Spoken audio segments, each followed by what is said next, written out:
Bonjour monsieur. On va vous présenter l'exercice 48 que dit une exploitation agricole produit des pommes. Elle ne peut pas produire chaque année plus de 25 tonnes.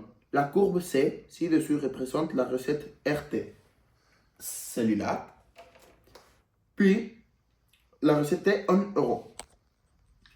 D'une exploitation agricole en fonction de la quantité de pommes récoltées T exprimée en tonnes, la droite D représente le coût de production CT en euros en fonction de la quantité récoltée T en tonnes. Celle-ci, c'est la droite D. Bon, la question 1 dit, quelle est la recette maximale pouvant être obtenue? Préciser la quantité de récolte pour ce maximum soit obtenu. Bon, on va le faire avec une lecture graphique et avec un calcul. Bon, à simple vue, on peut voir que la courbe C, ce qui représente la recette, arrive à un maximal de 7000 pour 25 tonnes. Donc, ici, on a la formule de la recette qui est donnée. Et donc, ici, on peut voir que T va représenter 25. Donc, ça serait 61 fois 25 plus 50 racine de 25. Puis, on fait 170 fois 25 plus 550 fois la racine carrée de 25. Ouais, 7000. Donc, on peut conclure que la recette maximale est de 7000 euros pour une quantité de 25 tonnes. Bonjour monsieur. Bon, maintenant nous allons faire la question 2. Pour commencer avec la lecture graphique, nous pouvons voir qu'à chaque fois que la courbe C augmente, la courbe D augmente aussi, mais d'une manière plus légère. Nous pouvons voir là, ici et ici, que les deux courbes ont une augmentation. Donc, avec cela, nous pouvons maintenant modéliser avec une expression que c'est C de T est égal à 40T plus 2000.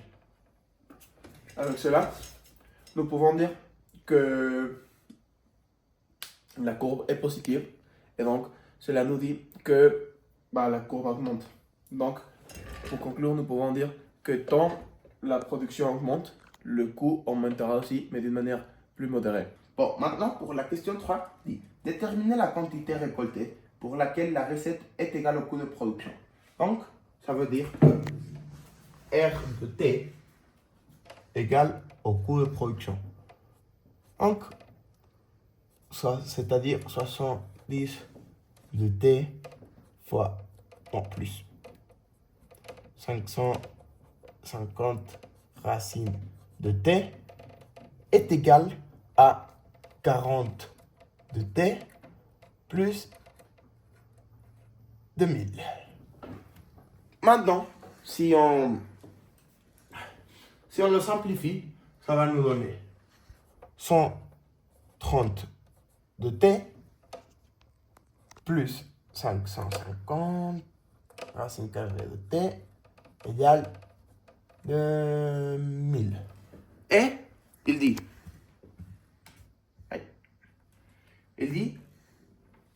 déterminer la quantité de récolte. Pour ça, pour nous simplifier la vie, nous allons au graphique maintenant et on voit que quand le coût est égal, c'est à peu près de 5, quelque chose tonnes. Bon, monsieur, on a vu qu'on ne pouvait pas nous simplifier. Donc, nous allons calculer delta et après U1 et U de 2. Bon, pour calculer delta, on a la formule c'est de B au carré moins 4AC. Ce qui va nous donner delta égale à 550 au carré moins 4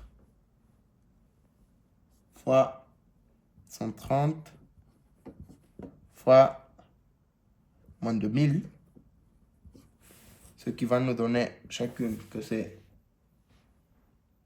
Ce qui va nous donner 1003, 4, 2, 5, 0, 0. Après, on a besoin de la racine de delta, que c'est la racine de 3, 4, 2, 5, 0, 0. Y racine de delta es igual, bueno, environ 58,66. 66 sur la calculatrice. Donc, pour U de 1, pour U1, on va faire moins 550 plus 105, 8, 6, 6 sur 2 fois 130.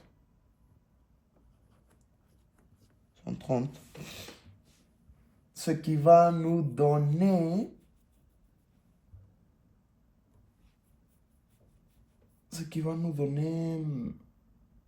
¿Cuánto nos daba?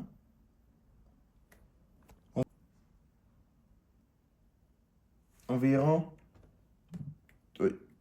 2,3. Mais ça c'est x.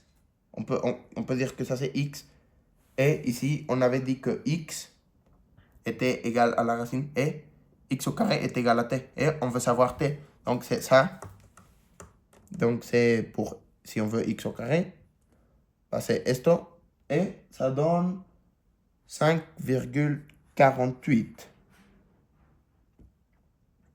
Que esto es igual a tonne. Et puis pour U2 est égal à... C'est égal à moins 550 plus esta ya las formules con moins 105,866 entre 2 por 130, que es igual a... Déjame lo hago rápido. ¿Dónde hago la...? Donc, ça nous donne moins 6,57. Mais, comme c'est une valeur négative, on ne la prend pas. Donc, on n'a pas ici le graphique, mais ça va donner qu'à partir de 5,48 tonnes, ce sont quand la recette va être égale à l'offre. Non, à l'offre. La recette va être égale à le coût. Donc, c'est ce qu'on a vu dans le graphique. Donc, c'est bien.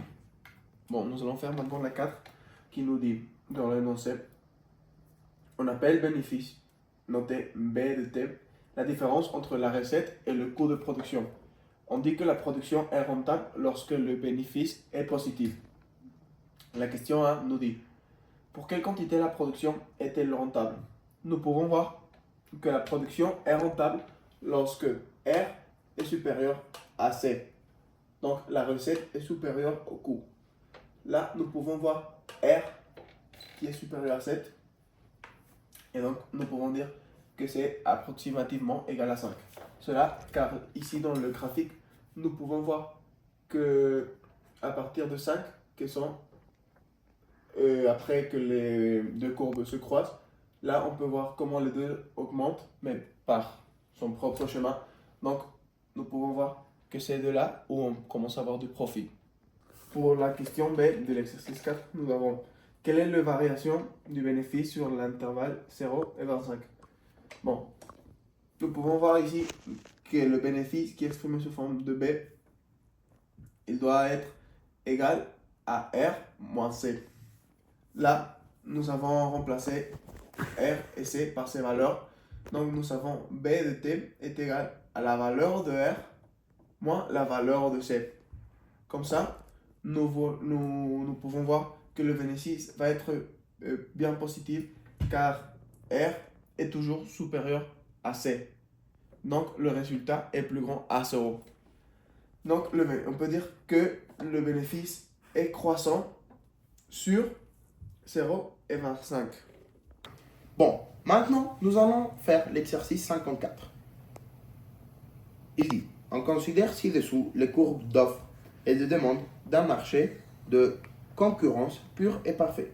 La fonction d'offre est définie par O de x est égal à moins 0,2 x au carré plus 1,3x plus 5.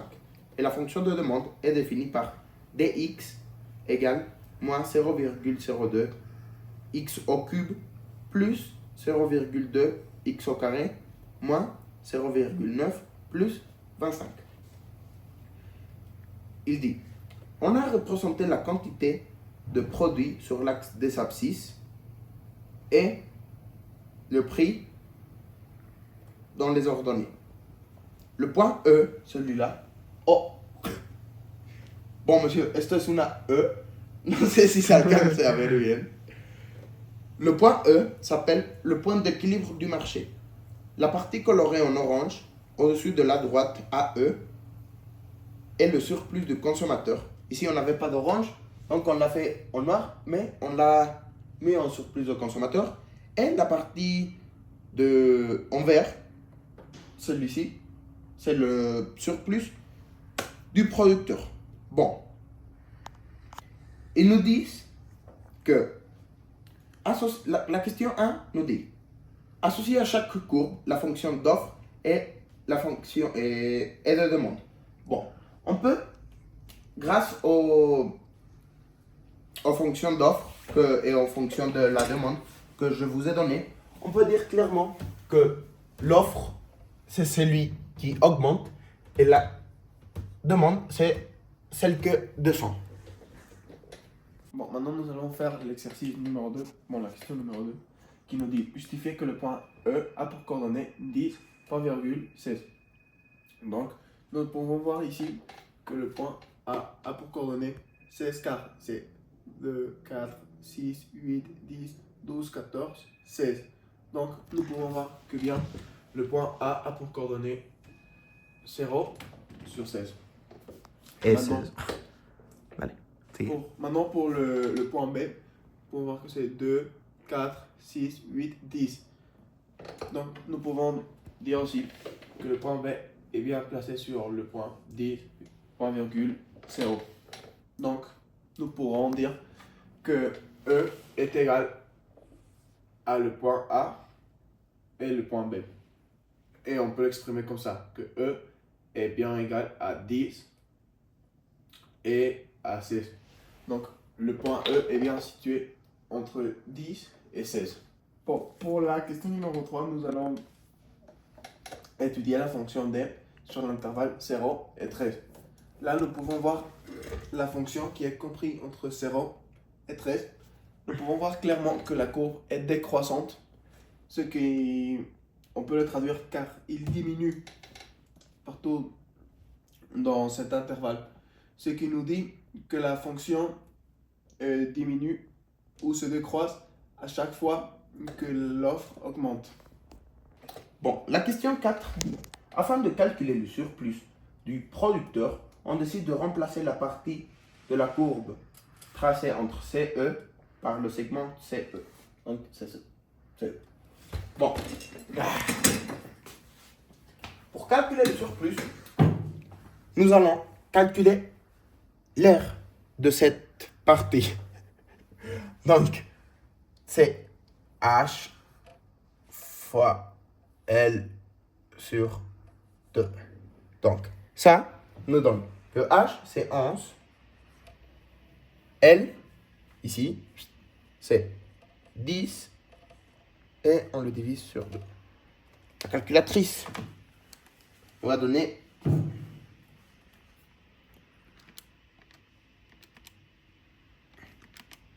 55.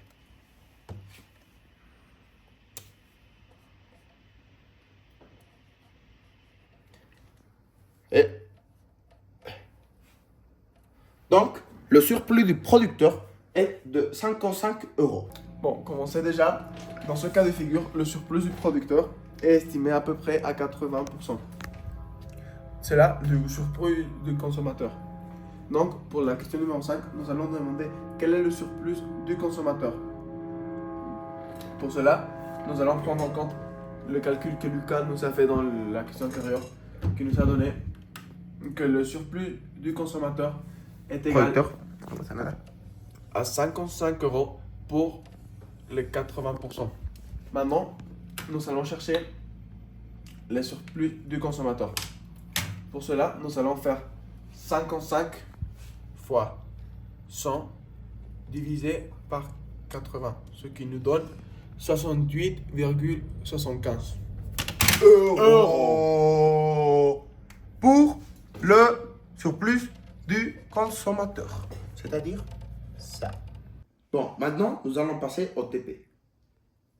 Le TP est intitulé Point d'équilibre d'un bien marchand. La consigne c'est un nouveau téléphone portable est mis sur le marché. On note X le prix unitaire en centaines d'euros de ce téléphone.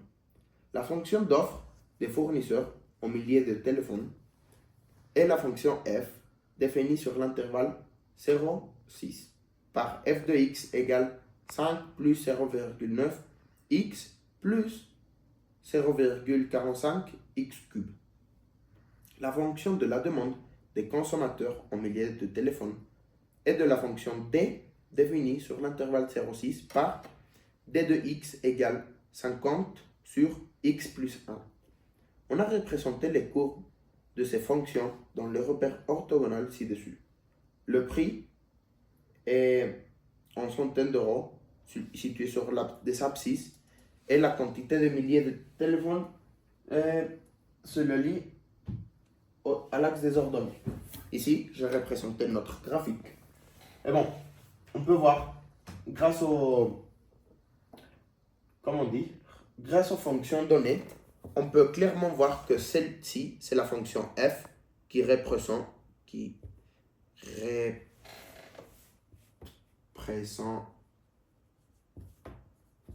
l'offre.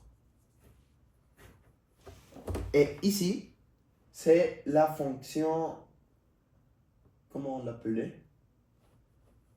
Et la fonction D, c'est la fonction D qui représente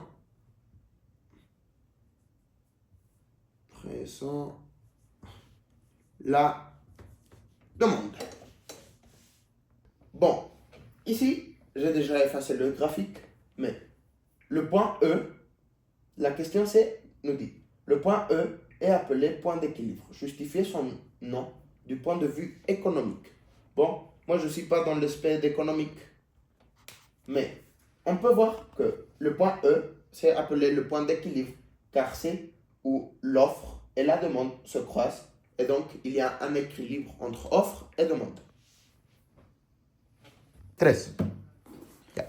Bon, pour la question numéro 1 de l'exercice 2, nous devons démontrer que g de x est égal à 0,9 plus 1,35 x au carré plus 50 sur x plus 1 au carré. Bon, pour cela, nous savons que g de x est égal à f de x plus moins d de x. Pour cela, on va remplacer les valeurs de f de x et d de x par les valeurs réelles, ce qui représente. Et en plus, après une simplification, nous avons comme résultat final cela, que c'est g de x est égal à 0,9 plus 1,35 x au carré moins 50 divisé sur x plus 1 au carré. Donc nous avons bien démontré que cela est bien égal à cela. Monsieur, pour conclure, on voulait faire toute l'expérience dans GeoGebra, mais c'était un peu compliqué parce que je sais pas pourquoi, mais GeoGebra comme ne fonctionne pas très bien dans mon ordi ni dans celle de Lucas. Je sais pas si c'est bien l'internet de chez nous ou c'est un problème de notre ordi, mais bon, on a pris la décision de laisser le vidéo comme ça Et j'espère bien que vous avez aimé et qu'on aura une bonne note.